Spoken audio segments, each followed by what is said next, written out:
Welcome to Book Talk. I'm Winston. I like to read good books, and you should too.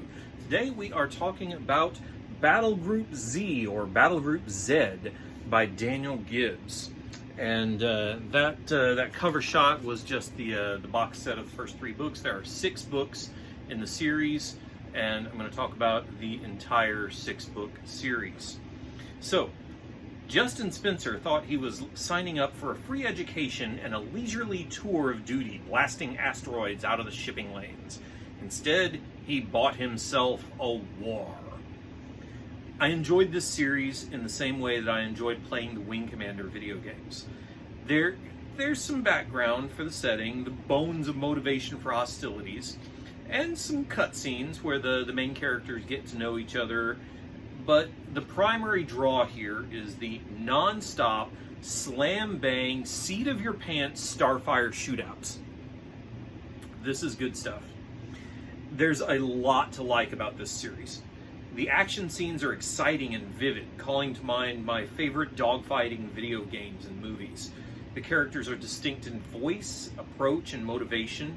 It makes them easy to follow, and it keeps the large cast from getting muddled. This is a special problem for me. The bad guys are clearly painted, nicely despicable, and a credible threat. I love a good bad guy.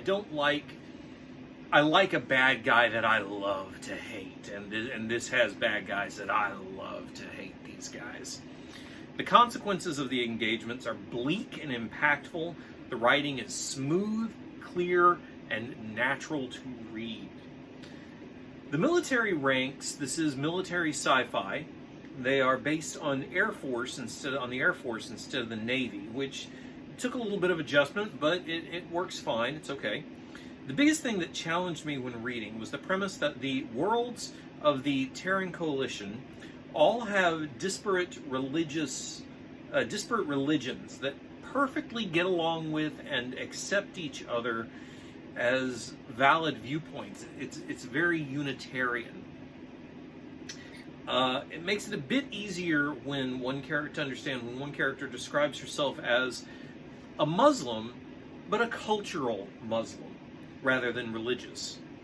The religious focuses on individual lives of the characters, where it works well to differentiate and motivate them.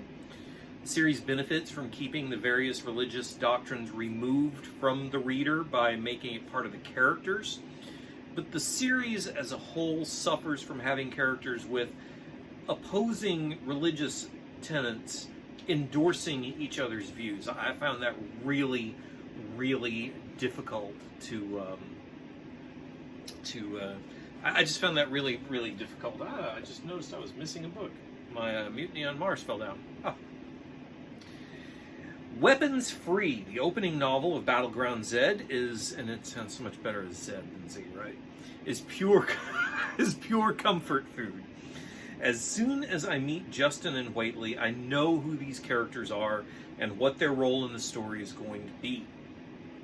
When the fighters launch into the void with guns blazing and shields sparkling, I understand the tech and I know what to expect.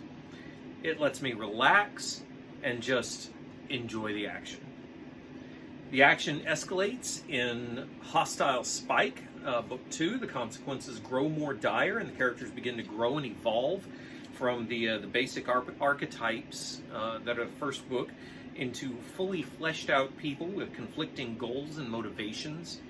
I liked the feel of progression that this gives to the series. It avoids repeating the successful straight-up action format of Weapons Free, and it opens up the landscape to involve more than just dogfighting. Opens up the action, opens up the breadth of action for our characters. We get a nice glimpse of what the League of Soul is really like and what it's going to mean to oppose them. There is good growth all the way around, and it never skimps on the action. Now, eventually it is time to take the fight to the League of Soul. This time we get to see the action from a proactive stance instead of a reactive stance. They're getting into it instead of just defending themselves, right? Where Hostile Spike allowed the characters to grow and elevated the personal stakes of the narrative, Soul Strike, Book 3, allows the opponent and the battlefield the same space to breathe and loom threateningly large. It really, Book 3, Soul Strike really opens up the League of Soul. You really understand that, oh, okay, yeah, this is a huge, massive existential threat to the Terran Coalition, and we got to deal with this. The cost of the war begins to really hammer our heroes hard, and they're feeling it in different ways. The cost to the families and broken relationships is driven home without shying away from the spiritual damage our heroes are suffering by standing in the gap for their friends and loved ones. Daniel Gibbs, he doesn't shy away from the consequences of war, from the emotional and personal impact that these ship commanders and dogfighter pilots are going through. Gibbs never cuts back on the pace of the action, but a story that began as a series of action scenes between character cutouts has begun to evolve into a fully realized picture of the impact of war. The aftershocks of Soul Strike result in a change of pace for the CSV Svika Gringold. I'm sure I said that wrong. And her crew. Svika Gringold is the carrier that Justin and Whately and everybody else are assigned to. Bandits Engaged is the fourth book, and we find ourselves patrolling the outer space lanes looking for pirates.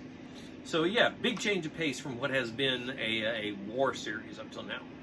The war against the League of Soul is beginning to create political pressures within the Terran Coalition, and the independent systems are getting drawn into the conflict. Colonel Tehrani finds herself dealing with a sociopathic intelligence agent within her own ship, and he's on her side. And problematic diplomatic relations without.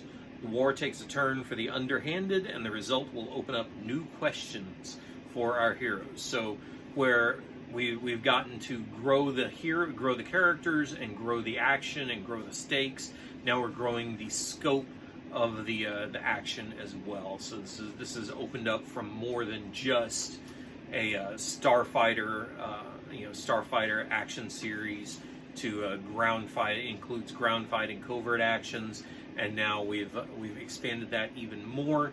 We're dealing with a kind of a different threat. We got to deal with a little bit of politics and deal with a threat that they can't just tackle head on. That was book 4. Now these questions reach full bloom in Iron Hand, book 5. Everything we know about our heroes and their motivations comes into question. No one is safe from moral conflict, and for all of these characters, that's what this is really about. It even seems as if the bad guys are going to turn out to be the good guys after all. Morality is found at the end of a laser, but in war, everyone is armed with their own laser.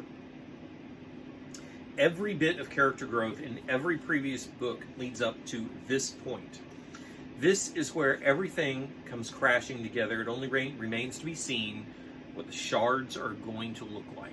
So the penultimate chapter, book 5, just everything, boom. And book 6 is going to be the fallout.